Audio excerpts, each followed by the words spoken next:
Namaste. Welcome to the Ilongga Yogi podcast. My name is Kate, and Ilongga, which means I am a native of Iloilo, and if you've never been here before, it's a small but beautiful city in the Philippines. I'm a certified yoga instructor, and I own a yoga studio here in Iloilo as well. I share content on yoga, mindfulness, fitness, mental health, self-care, and wellness. For today's episode, I will be sharing with you the best ways I cope with my depression. Before we get into it, I want to let you know that I teach classes at my studio and online. So if you're interested in taking a class with me, just head over to ilonggayogi.com/bodyloveyogailoilo. For the schedule and rates, they're all there, and you can even book there as well.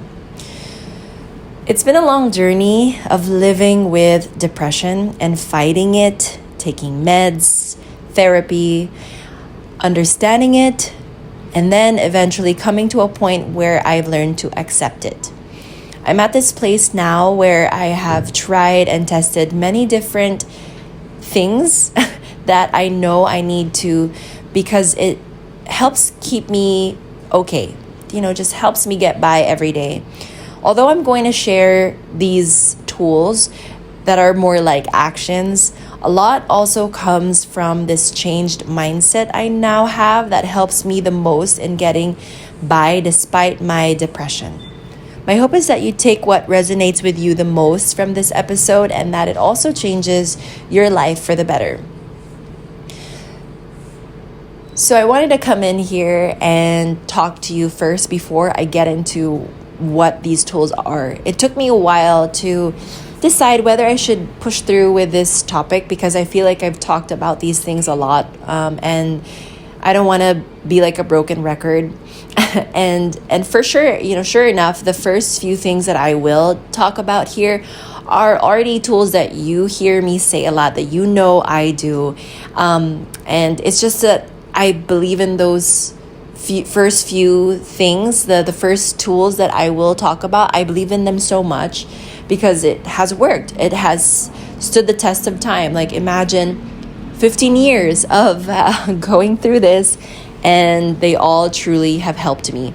But also, I've added a few more things here that surprisingly you wouldn't expect to hear that, or you wouldn't think that it would actually be something that can help your mental health. But for someone who just experiences depression like on a daily basis almost, or it's just like always there, it's never gonna go away, and someone like me who would prefer to not take medication, I know that others would, but just my personal preference is to not take meds, then these other tools actually help a lot.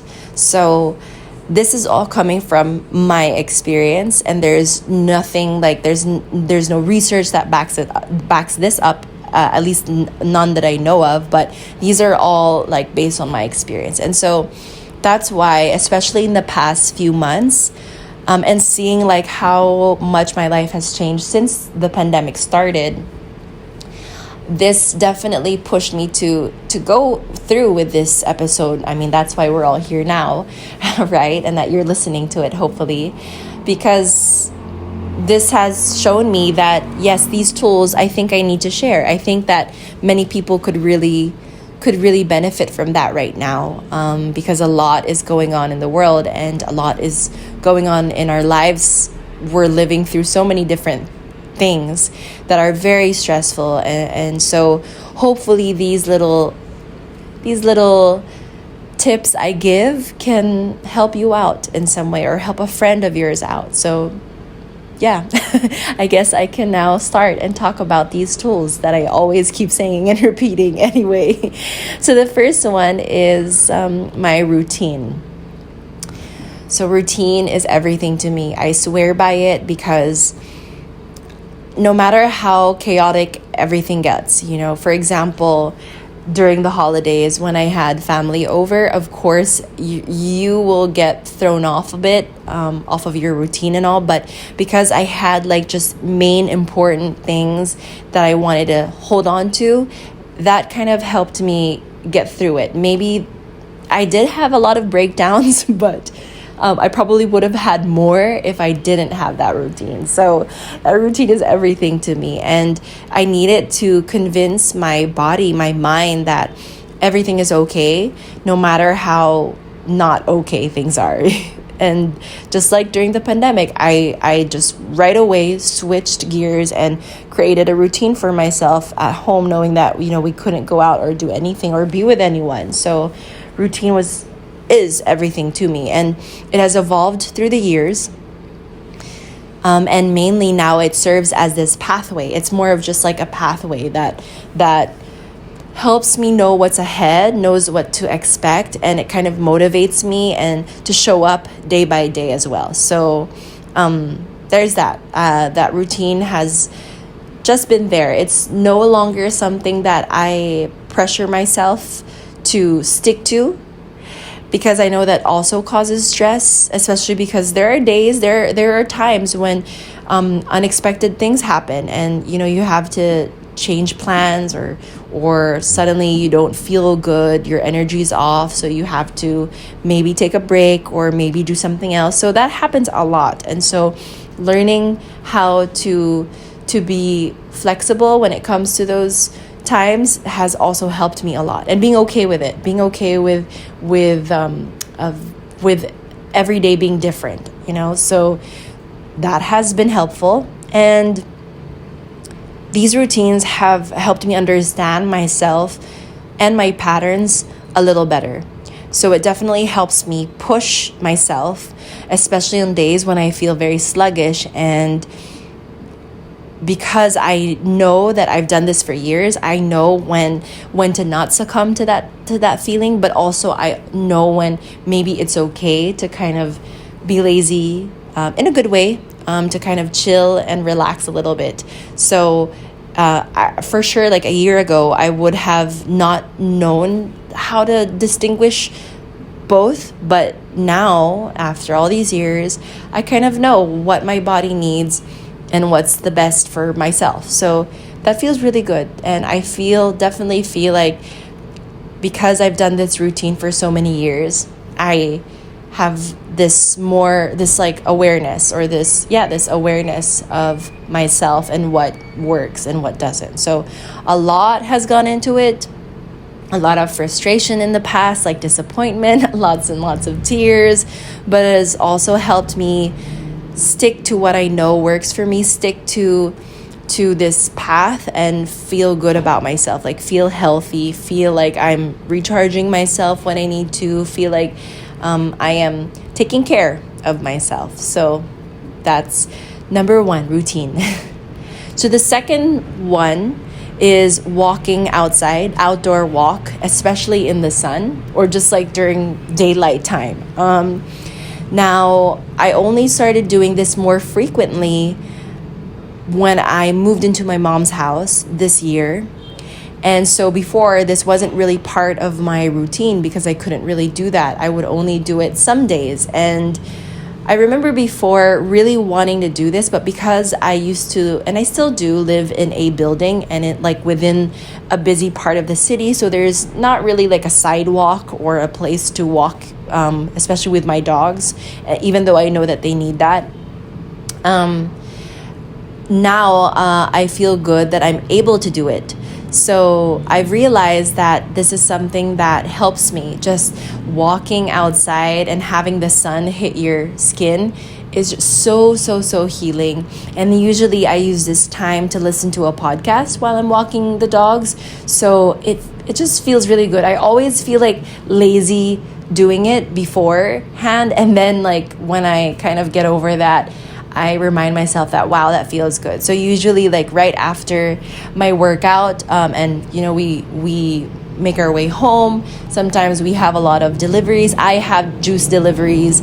So what happens is when I get home, if it's still not that hot outside and if it's still manageable for the dogs and I'm not feeling tired or anything, I definitely take them out for a walk. And because my mom's house is in a subdivision, so it's safer to just walk around. So that's what we do. And it feels so good knowing that my dogs can benefit from it. They feel happier and healthier that way. And then it feels good to walk as well, as just like a good way to cool down even more after a workout, but also to have the sun, up and feel that on your body.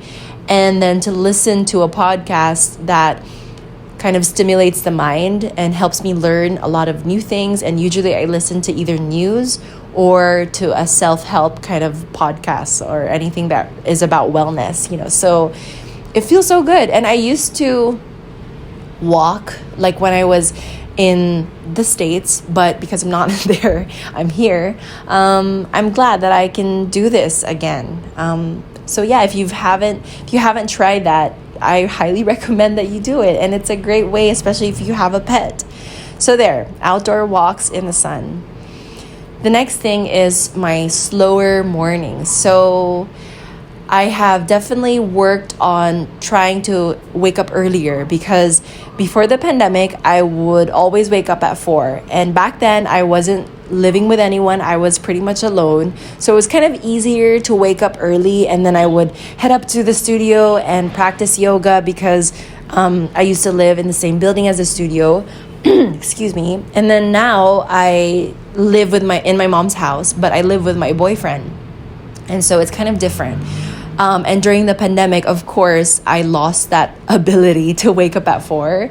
And then now, ever since the new year, and I think a few months into the end of 2021 as well, I was able to wake up earlier again. And so being able to do that, wake up at 4:30, just so that I have enough time to drink coffee, to journal, to write, to just have a moment to myself, to meditate and to listen to nice and calming music has felt really, really good. It means a lot to me to be able to do that. I really treasure having that time to myself, and I know that mentally it gets me into this headspace that the day's about to start. These are the things that I need to do, and this is what I can look forward to, and today's going to be a great day. Kind of that mindset. And so, yeah, it feels nice. The next thing is journal. As I just mentioned, journaling. And as I always say, journaling is a huge, huge part of my life. Now, there was a point, I think for a year or two, I kind of stopped journaling, because I only used to do that when I was really in the thick of being depressed, and I was going through a breakup back then. And so of course I held on to those moments of journaling and just writing down all my emotions. And so now I kind of push myself to try it again, especially when I came out with my project self-love planner / journal. And when I had that made and then decided to share it with everyone else, of course I kept one for myself and decided to use that to go back into journaling. And what I love about it, and I'm probably semi-biased, but I'm trying my best not to be biased either. But for real, trust me when I say that it has really helped me, because what I included there in my journal, in my project self-love journal, is that there are 3 things that my main big 3, my big 3 for today would be, and those are the main 3 things that I need to accomplish. Hopefully, if I can't do all 3, it's okay, but at least hopefully 1, if I'm able to manage that. And so having that has helped me get ready for the day. Like I mentioned earlier, when I'm preparing for the day, I'm all by myself, I'm in the kitchen, and then I'm just listening to calm music, drinking my coffee, that kind of vibe. Being able to write down okay, today this is the one thing that I need to do, and then maybe even this and then that, and then stopping there has helped me feel less overwhelmed when I have a lot of things to do, and has also really motivated me to be more productive, but in a balanced manner. So that has helped me a lot. And then having a page where I can just write down any learnings I've had in the day, what worked for me, what didn't work for me. It helps me journal and know that it won't take that much time. I can just write a word and that's enough. I can just write a sentence and that's enough. I could just write one thing and that's enough, and that has helped me stay connected to my emotions, to helped me ground myself, helped me release any stress, because of course, since this year has been very busy for me, there have been a lot of times where you kind of carry that stress with you, especially if you remember like a certain scenario and then you kind of take it home with you. And even like when you wake up, you still remember it and it's there. That's the only way I am able to release it, because I don't really like talking about it to other people that much. I kind of want to process it on my own. So it's been very, very meaningful to me to have those slow mornings and then have that planner, that journal that I've created, and use that with me every single day. So journaling still is the number one way for me to cope and manage my mental health, my depression. The next one is morning exercise. Now, I want to emphasize this because before I didn't really take it seriously. I thought that as long as I exercise within the day, that's good enough. But I've noticed the difference for me if I don't wake up and have like somewhere to go or something to do right away. I kind of fall off track. Like I feel a little lazier throughout the rest of the day. So having a morning workout, whether it's doing a yoga class or sometimes it's just waking up and heading to the gym, even if I'm not going to work out, just to say hi to everyone and then like walk my dogs from there, that has helped me. Or just having a place to go to in the morning that's doesn't have to be very active. It could be moderately active, lightly active, and that's already good enough for me, because again, it just sets the tone for the rest of the day for me. And because I'm an early bird, this works really well for someone like me. So it depends again for you. Yours could be different. You could be the opposite, but I've realized that this is definitely needed. So even if I hate waking up early, I would love to stay in bed and not do anything, I find that scheduling something at the top of the day that helps me physically, mentally, emotionally, and it kind of gets me out of my house or gets me somewhere, that is what works. So morning workout or just morning activity, I guess that's better. So next, meditation. This is nothing new.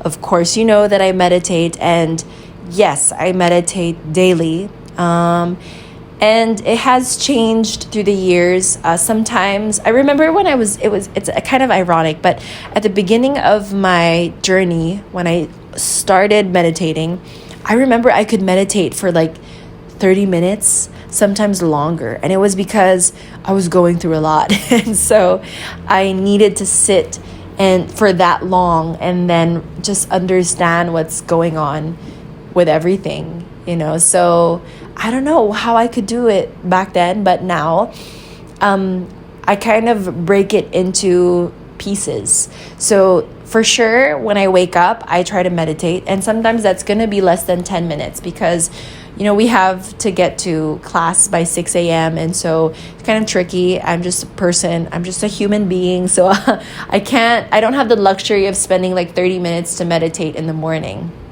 So what I do is I meditate for about 10 minutes. Sometimes it's just breathing. Sometimes it's a guided meditation, which I find is very helpful. Sometimes I just want to sit still and not listen to anything.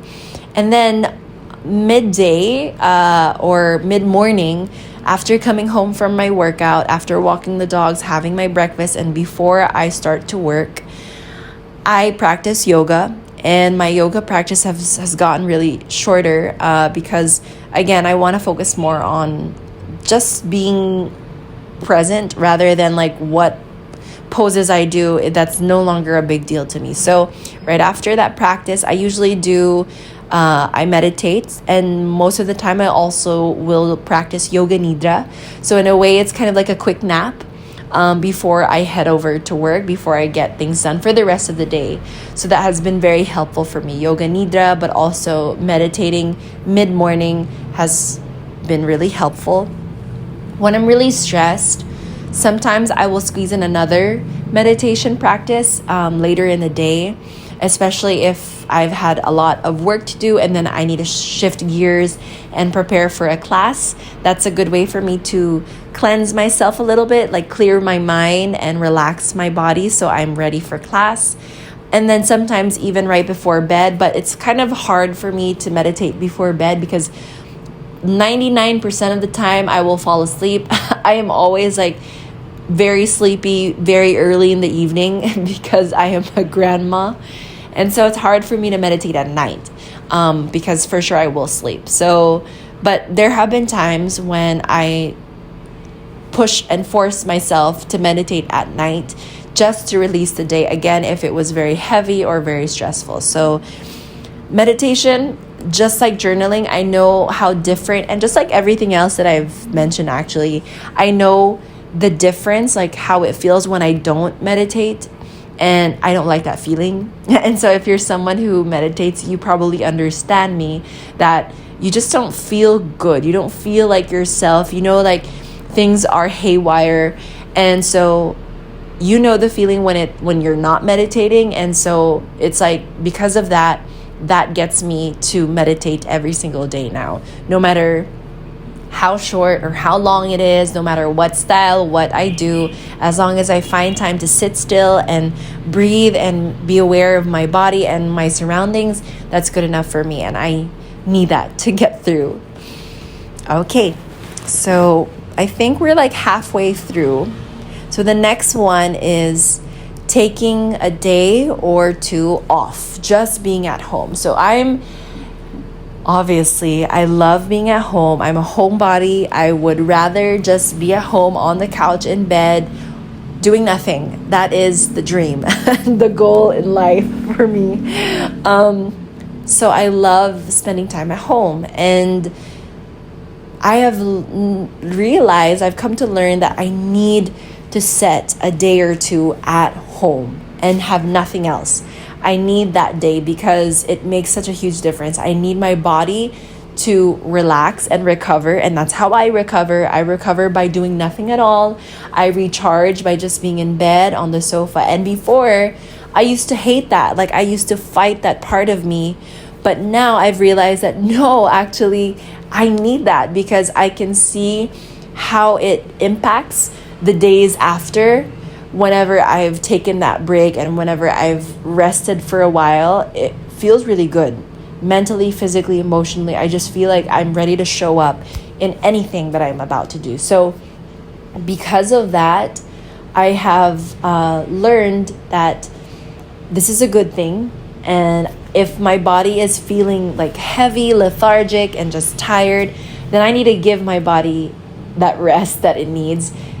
Especially if tomorrow I have, like, let's say 2 classes or a big event, or if I know that tomorrow, like actually yesterday, I was kind of a little lazy in the afternoon. I was able to finish all the work that I needed to finish, but like right after that, I instantly just wanted to do nothing. So that's what I did. And I knew that I needed to do that because today I will be teaching a more intense class. And so I want to make sure that I'm prepared for that because it's a Thursday today. And usually on Thursdays, it's like I always have that urge to cancel the class because I'm feeling really tired. I can't show up. So I don't want to do that, of course. It's very unprofessional if I do that a lot. And also I will be doing chores because I'll be leaving. I'll be going out of town over the weekend. So I want to make sure that I am ready for that. So hence, I just allowed myself to be a potato yesterday. So things like that, there are days like that. And being able to take a rest helps me get more things done. And so that's how I function. That's not how everyone will function, but that's how I function. And now I completely honor that. Ironically, the next tool is making sure that I make time to clean and organize. And so because in the past few months, so basically like since the beginning of 2022, a lot has changed at home as well. And also a part of me just wants to be more responsible when it comes to housework and chores. I don't want to depend on someone forever. I want to be able to do these things, and so that in the future, if I ever become a parent, I can also impart that practice to my kids as well. I don't want them to be lazy or to be too spoiled in that matter. But yeah, it just means a lot to me to be able to handle housework and chores on my own, and that also makes me feel good. And so I've learned to even schedule chores. And if you follow me on Instagram, I posted a story about that, how I list down the chores that I need to do and schedule them. Maybe that's crazy, but that's what I do. I schedule the chores I need to do so that it's not too overwhelming for me either. And so it's just me and my boyfriend in this unit, in the building where I stay at. And also at home, I only take care of my room and then the upstairs, the second floor a little bit. So I make sure that those areas that I use frequently are clean. And I also try to help out with some chores just to, I don't know, it just makes me feel good that I'm cleaning something and organizing something and putting something away, and there's not much clutter and there's not much dirt around me, or it's not too messy. And because my space is very reflective of my mental of my mental state, this is something that I've learned that I need to do so that future me will think past me that I cleaned this up or took care of this early on. So that's kind of where I'm at. And if you're someone who deals with depression too, I'm sure you know that feeling, and I'm sure you know what it's like when your room just starts to get really crazy, and it's that anxiety of how messy your space is, and it's until you get to this point where you can't function anymore. So that's me.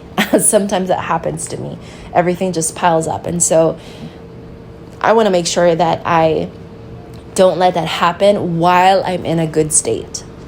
So cleaning and organizing and doing that regularly is another important tool that I use.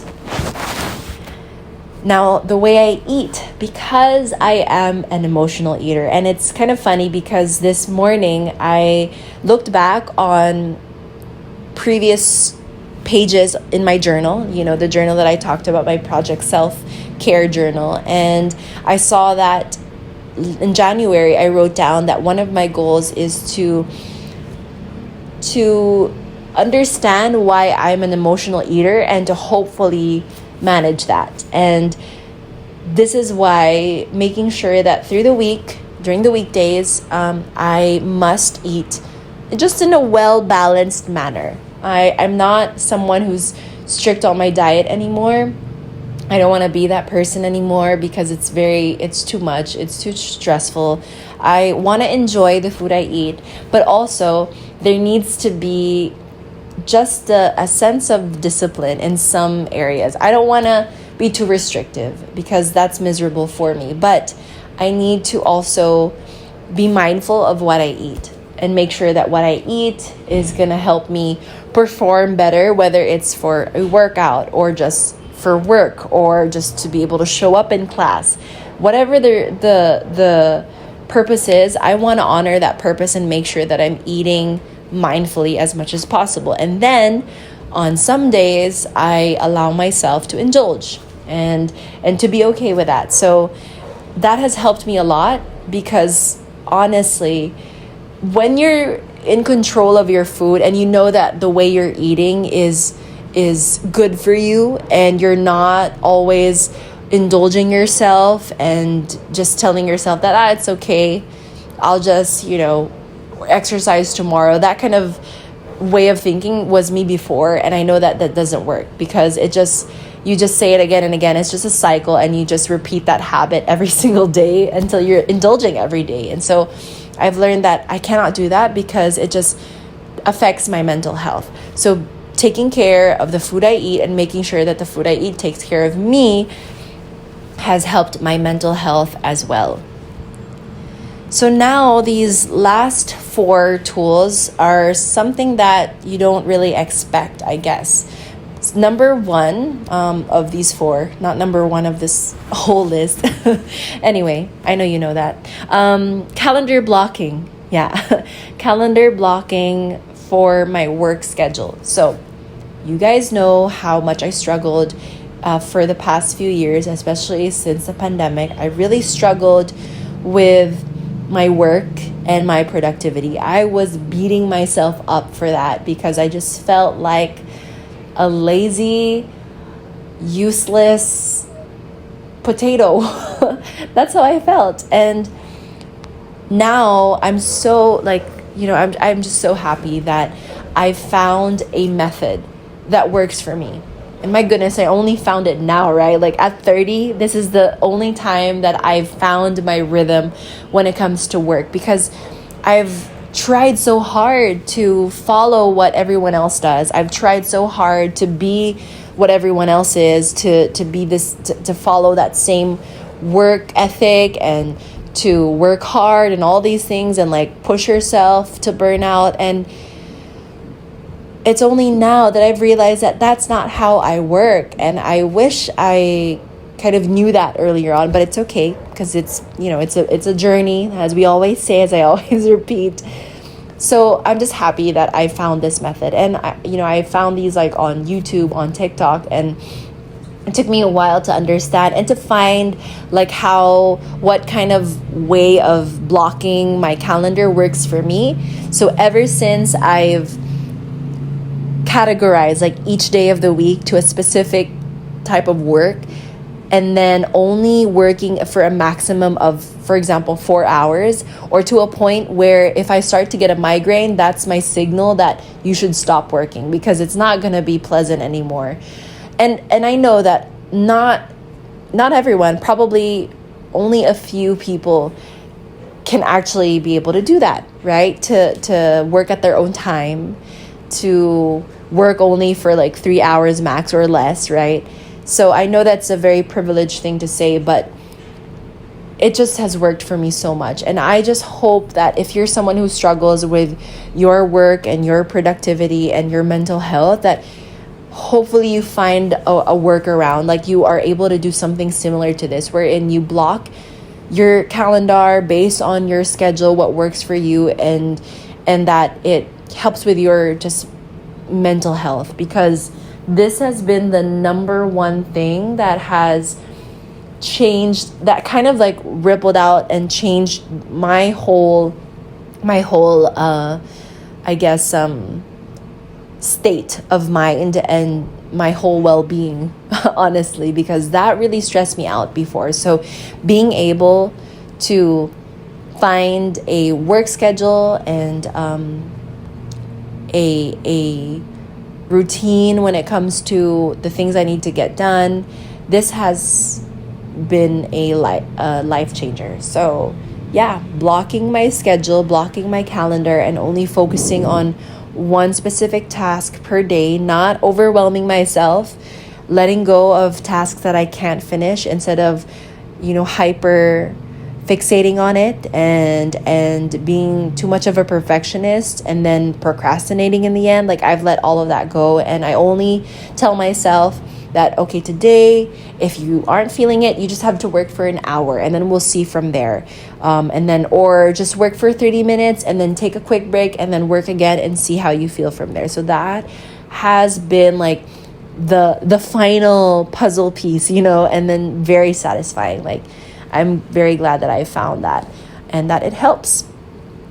So the next one is a more relaxing evening routine. So what I'll say about that is because I have like this established morning routine, for the longest time it was hard for me to come up with an evening routine that works for me, because most of the time at night I'm just tired. I just want to sleep already, so I can't really do much. And that's the thing. So I realized that at night, anytime after I teach a class, I am really just useless already. So there is no point in forcing a routine from there. So what I mean by that is actually not doing anything anymore, letting go of any chores that I need to do, not finishing up work anymore late at night, because again, it's gonna be useless for me. I won't be able to wake up the next day. I won't be able to do what I need to do the next day because the night before I was stressing over trying to get everything done, and that no longer works for me. So whatever happens, no matter how big of a deadline I have the next day, I will always put it off and give myself that night to rest. So I don't do any chores, I don't do any work anymore. I usually pass it on to my boyfriend, and we that's our handoff. Like, that's his job now, because usually everything in the morning I take care of, everything at night, late at night, he takes care of. So that has helped me as well. I don't even force myself, like I mentioned earlier, to meditate at night anymore unless I really, really need it. So that happens like rarely now. I know that there are times when, you'll see in other people's like evening routines where they read a book at night in bed. I have done that before, but again, I just kind of feel it out. There are nights when I want to do it, especially if during the day it was just very intense, a lot of things happened, then yes, I will probably opt for a book instead of being on my phone. But lately I like to be on my phone, and I'm okay with it now because it just kind of helps me doze off and I'm not too serious about it. So yeah, and it just kind of helps me feel like I'm chilling out, and I'm getting ready to go to sleep. So having a more relaxing evening routine, and even if it doesn't look aesthetic or this like how other YouTubers would do it, I just don't mind that anymore. And I kind of just let myself really slow down and avoid any work or anything that's gonna stimulate my mind. The next would be saying no to certain gatherings. So again, because I'm such a homebody, I'm an introvert, I always prefer to just be alone, to be on my own. And so there are a lot of times when it's very tempting to go out and hang out with people. I always set a boundary for myself that no, I think I will take it easy tonight and rest. So being able to say no to certain gatherings, whether it's for family or for friends, even though it's going to be tricky to do that with family, I know as someone who is a Filipino, and you know how your family gets. But taking time to say no to certain things has again also helped me a lot in just recharging and finding time to rest so I can show up for other things. So saying no to certain things. Lastly, ironically, probably the least expected tool that comes to helping me cope with my depression is actually staying updated with my finances and being responsible with my money. So hear me out. Because I'm at the end of this already, I'm someone who has been diagnosed with bipolar, if you're not familiar with that. So when I'm feeling okay, I feel normal. I really do feel normal. Like right now, I feel pretty normal. I wouldn't be able to do this if I were depressed, okay? So during times like this is when I do all these things that I've said, that I've mentioned here.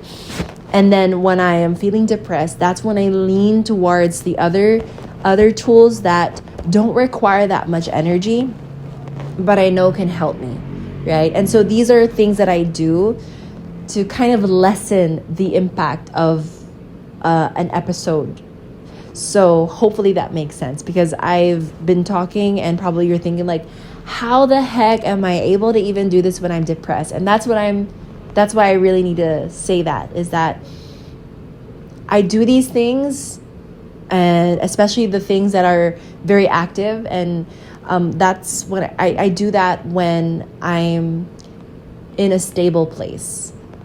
And that happens more often now, which I'm glad. And then when that time comes, when I'm feeling very low and down and just not myself again, that's when I'll lean to the slower things or the more peaceful things, And then if I want to come out of that depression and kind of move back into a more centered place, then I do the other things here more than let's say than the other things, like for example, forcing myself to walk. I'll do that more, right? Or probably I'll meditate more and not spend so much time at home, like I mentioned earlier. So it's kind of like that. And then when it comes to more hyper times, like when I'm a bit manic, or when I feel like my energy is so high up, that's when I go to the more calming tools. So like meditating, or just taking a break and staying home. So that's kind of how it has worked for me. So I know it's a little confusing perhaps for some of you who don't or have never experienced this, but that's kind of how it is. So all of these work for me. But of course, there are some here that I do, and then some that I don't, and then it'll switch around. It's like a shifting game. I always have to shift gears and figure out what I need in that moment, what I don't need in that moment, if I need all of it. So that's kind of how it works. So going back to the last point, staying updated with my money, actually, and being responsible with my money. So I've learned to do this because I was never taught this before, how to manage your finances in the best way, so I never really understood that. I never had to like hold on to big amounts of money, for example, and like take care of that, or invest it, or save it, or do this or that with it. No one really like taught me that. So I had to learn that on my own growing up, especially as an adult, because I've wasted a lot of money and been very, very irresponsible in the past. And so now I'm learning to not be that way, because it will cause anxiety, and it could be a trigger for me. It could lead me to another episode of feeling really depressed. And yes, it does happen, and that's like me being completely honest. There are times when I am depressed because I have no money, or I made a really bad decision when it comes to my money, and that triggers me. So knowing that, I have learned to, again, avoid it from happening, and this is how I do it. So being able to know where my money goes, I use an app, and I keep track of everything that I've spent, all my income. I've kept track of that as well.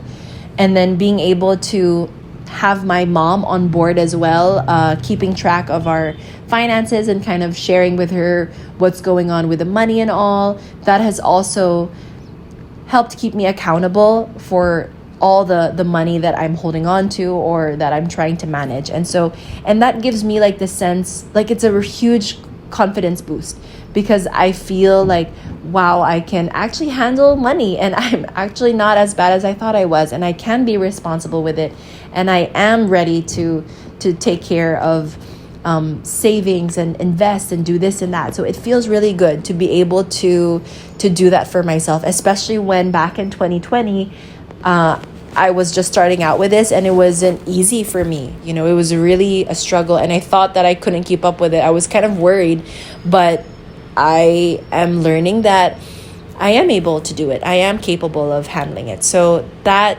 feels really good. I feel like I'm at my best when I've done most of these things, when it's part of my day, when I know that I've handled my finances well, when I know that I don't have to go to any social gatherings or like meet anyone face to face or have to talk to anyone. I feel good about that, honestly. When I've had a good night's rest, I feel good when I'm able to work and not feel too overwhelmed by work or too stressed about work, but instead I kind of look forward to it and I'm excited about it. I feel good when I am eating well, and also when I'm indulging at the right time. I feel good when I am able to live and be in a clean space, and knowing that I was the one who cleaned it and organized it, or if I needed help, it also feels good that I'm able to use that energy in something else, but still have a clean space. It feels good for me whenever I take a few days off and just stay at home and not care about the world for a few days. It feels good when I am able to meditate and exercise early in the morning or move my body early in the morning. It feels good for me when I take a nice slow morning just to myself and I don't feel rushed and then nobody's disturbing me. And if I have the time to journal as well. It feels good for me whenever I'm able to walk with my dogs, knowing that they're happy makes me happy. And it feels good to be able to walk and feel the sun and be able to just be outside, fresh air, and also listen to something that can help me learn something new. And lastly, it feels really good for me to have a routine that works, have a routine that doesn't feel very restrictive, doesn't feel like it's punishment. It just feels like I am on top of taking care of myself and I am ready for the day ahead and ready for whatever is there to come because I have a good routine in place. So those are basically all the tools that I do that help me cope with my depression. And again, I don't do every single thing every single day, but what I do is being able to shift from one tool to the next based on what I need and being able to know when I'm feeling down and then when I'm feeling like way too up and off balance and find myself back in the center, like kind of bring myself back there because of these tools. So that's it. Thank you so much for listening to this episode of the Ilongga Yogi podcast. Check out my blog, ilonggayogi.com, for more similar content and follow me on my socials at Ilongga Yogi. Thank you so much and I'll see you next time.